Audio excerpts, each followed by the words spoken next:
Бәріңе сәлем. Мен бүгін сіздерге 2009 жылы шыққан Kedremet Action Ninja фильмін қысқаша айтып беретін болам. Бейне басталмас бұрын әдеттегідей арнаны қолдап, пікір қалдырып жүрген достарыма алғысымды айтам. Егер де жолдан қосылған көрермен болсаңыз, арнаға тіркеліп, бейнені достарыңызбен бөлісуді ұмытпаңыз.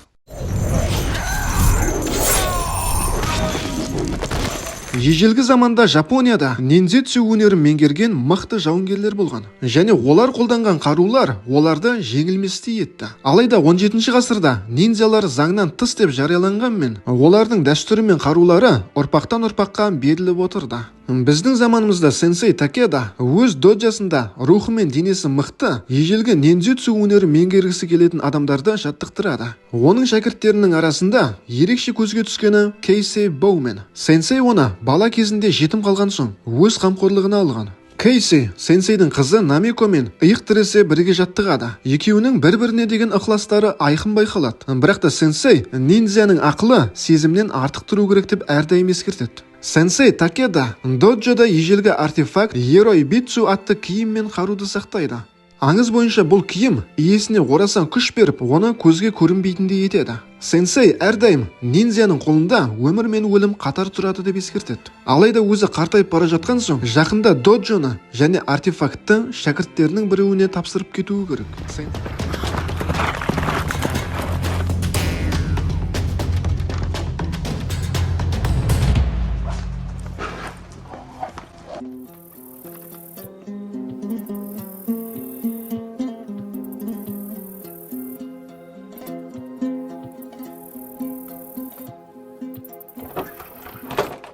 Жағымды жаңалық, тағы бір ауылды шауып келдім.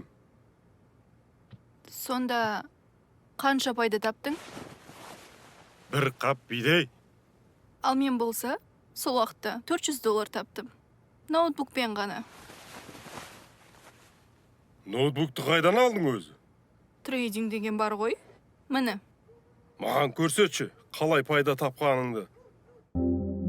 A-Markets. Трейдингнің жаңа дәуірі. Достар, өздеріңіз көргенде A-Markets табысты арттыруға арналған ыңғайлы да керемет құрал болып келеді. A-Markets халықаралық қаржылық компания. Олардың қаржы нарығында 18 жылдық тәжірибесі бар. Бұл тұрақтылық және тағы бір маңызды нәрсе, Trustpilot'та клиенттер сенімді 4-8 деңгейіне дейін өскен. Бұл жай рейтинг емес, бұл тәжірибе. A-Markets платформасында 500-ден астам сауда құралы қолжетімді. Криптовалюталар, шетелдік акциялар, индекстер және де басқа да қаржы активтері. Мәмілелер бірден ашылып жылдам жабылады. Ал менің арнайы Кино 2025 промокодым депозитті 2 есеге арттыруға мүмкіндік береді. Достар, ертең, кейін демей, дәл бүгін менің Кино 2025 промокодым арқылы A-Markets'те сауданы бастаңыз. Сенсей ең мықты 2 жауынгерінің біреуін таңдамақшы. Біреуі Кейси және Масадзука. Масадзука өте тәкаппар, өзін Кейсиден әлде қайда мықтымын деп санайды.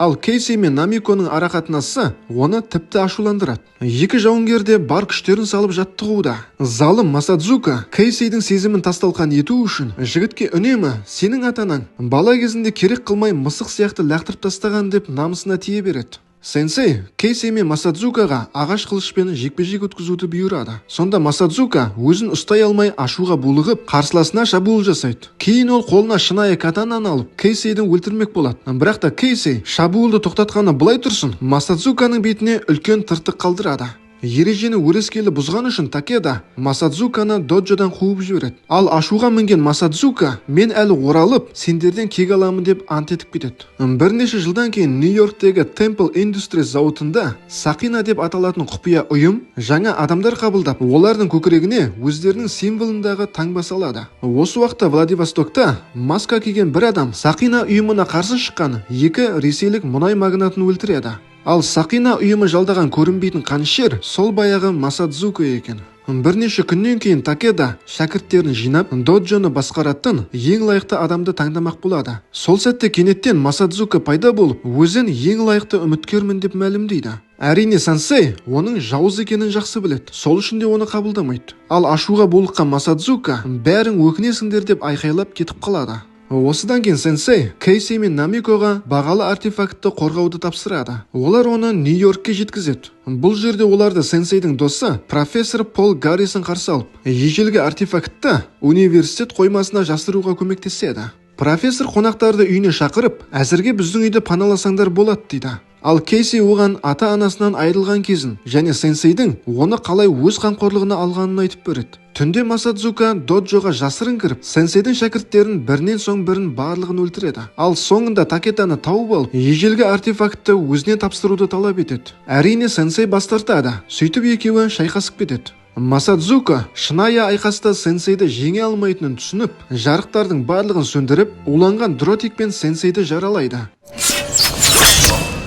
Масадзука сенсейге мен саған уды қайтаратын дәріні берем, ал сен маған артефактты бер дейді. Сонда сенсей өзінің ең үздік шәкіртінің бірі жаман жолға түскеніне қатты өкінішін білдіреді. Ал залым Масадзука оның басын шауып тастайды. Дәл осы кезде сенсейдің телефонына Гаррисон қоңырау шалады. Масадзука артефакт Нью-Йоркке жеткізілгенін түсініп, Сақина қатыгездеріне профессорды іздеуді бұйырады. Кейси бала кезінде өзін тастап кеткеніне қарамастан анасын іздеуге тырысты. Бірақ та өкінішке орай бірнеше ай бұрын анасының қайтыс болғанын естиді. Ол профессордың үйіне оралып, бұл жаңалықты Намикомен бөліседі. Сол сәтте Сақина баскесерлері үйге басып кіріп, профессор мен туыстарын өлтіреді. Олардың келесі мақсаты Кейси мен Намико.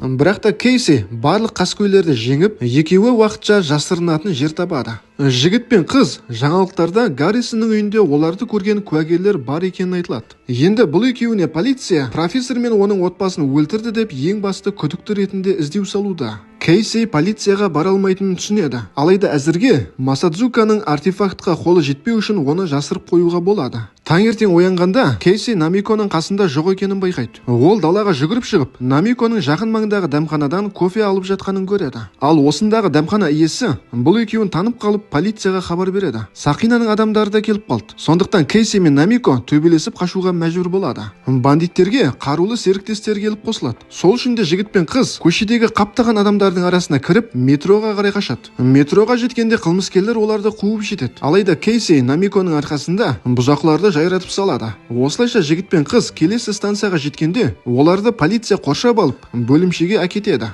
Кейси мен Намико полицияға Масадзука туралы және оның жалдамалы жендеттері туралы айтып береді. Бірақ та полиция күдікті жұптарға сенбейді. Бұл уақытта Масадзука ұйым мүшелерін қорқыту үшін олардың біреуін өлтіріп тастайды. Және отқандардың барлығына менің жолымды кескендердің жағдайы осындай болады деп ескертеді.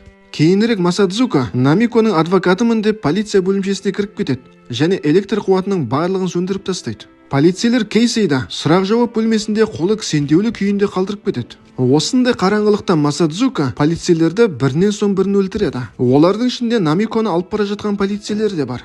Кейси өзінің кісеннен босатып, детективті Масадзуканың шабуылынан аман алып қалады. Есесіне Масадзука Намиконы алып қашып кетеді. Детектив Кейсиге рахметін айтып, қылмыскерді қуып жетуге мүмкіндік береді. Масадзука Намиконы өзінің жасырын орнына апарып, қызға оның әкесін өлтіргенін мойындайды. Және ол артефакттың қайда екенін айтуды талап етеді. Кейси кафенің иесін қыспаққа ала отырып, Сақина ұйымының басшылары Temple Industries'те екенін біледі. Жігіт зауытқа кіреді және алдынан шыққан баскесерлердің барлығын өлтіріп, ұйымның басшысын тұтқынға алады. Соның көмегімен Масадзуканың телефон нөмірін біліп, оған хабарласып, артефактты Намикоға айырбастауға келіседі. Кейси көне артефакт жәшігін ашып, көлеңке жауынгердің киімін киіп, қаруларын алып, шайқасқа дайындалады. Сақина ұйымының басшысы Кейси мен Масадзукадан да құтылуды ойлап, өзінің баскесерлеріне екеуін де өлтіруді бұйырады. Кейси көне жәдігер киімін киіп, Масадзуканың алдына келеді. Ал Масадзука ашуға булығып, жігітті өлтірмекші болғанда, кенеттен Сақина бандасының жалдамалылары келіп қалады. Екі жігіт бір-біріне жау болса да, мәжбүрлі түрде уақытша бірігіп, Сақина бандасымен шайқасады. Бұл жерге Намико да кірісіп, үшеуі бүкіл банданы жойып тастайды. Ал енді Кейси мен Масадзука жеке есеп айырса болады. Екеуі де бір-біріне беріспей шайқасады. Масадзука Намиконы уланған дротикпен атып, Кейсидің көзінше уды қайтаратыны жалғыз дәріні сындырып тастайды. Жігіт қатты ашуланып, жауыз Масадзукаға шабуыл жасайды. Екеуі де бір-біріне керемет соққылар жасап, бірнеше уақыт бойы бір-бірін жеңе алмайды. Масадзука құпия нинзя техникасын қолданып, көзге көрінбей кетеді. Сонда Кейси көзін жұмып, тек есту арқылы қарсыласын дәл тауып, қылышын Масадзуканың жүрегіне тығып өлтіреді. Кейси Намикоға жүгіріп келеді. Бір қарағанда бәрі аяқталғандай болғанымен, ол сенсейдің ниндзя өмір мен өлімді қолына ұстайды деген сөзін есіне түсіріп, уды қайтаратын дәріні қылыштың сабынан тауып, Намиконы құтқарып қалады. Детектив Кейси мен Намиконың қаладан кетіп қалуына мүмкіндік береді. Осылайша жігіт пен қыз Жапонияға оралып, қаза тапқан сенсейге тағзым етіп, оның ісін жалғастыруға және артефактты қорғап, жаңа шәкірттерді тәрбиелеуге шешім қабылдайды. Достар, бейне ұнаған болса, арнаға тіркеліп лайк басып кетейікші. Және келесі видеоларымды бірінші болып көру үшін қоңыраушаны да басып қойыңыз. Келесі көріскенше аман сау болайық, достар.